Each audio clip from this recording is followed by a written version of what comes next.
חוכמת הקבלה, כמו שאתה אומר, עוזרת לי לשפר את כל תחומי החיים שלי.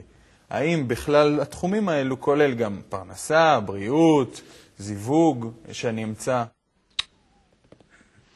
אני מצטער, אבל אני לא יכול לשקר. אין קשר בין חוכמת הקבלה ובין מה שכאן אדם בעולם שלנו רוצה לעצמו להיטיב. בעקיפין ודאי שהוא נכנס לחיים מאושרים, גם בעולם הזה וגם בעולם הבא. אבל לא שעל ידי זה שאני עכשיו לומד חוכמת הקבלה, ממחר ייתנו לי תוספת משכורת. מחרתיים אני פוגש איזשהו בת זוג שהיא ממש נשמה בנשמה איתי, כן? ובעוד יום אני פתאום מגלה את עצמי שוב צעיר, מלא כוחות וכן הלאה. אין.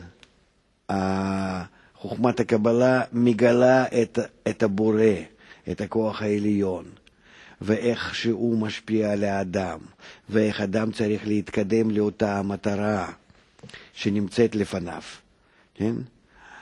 ומה שבדרך משתנה עם האדם, ודאי שמשתנה לטובה, גם בשני עולמות, אבל לא שהוא יכול להשתמש בצורה ישירה בגילוי כל הכוח העליון, לשנות את החיים שבעולם הזה בצורה כאילו לקחת את זה כאמצעי, כאיזשהו מברק או פטיש, וכאן לתקן את החיים שלו. לא. היא אך ורק מכוונת את האדם קודם כל למטרה העליונה, שהחיים שלך שיגיעו בסופם למה שהם מיועדים.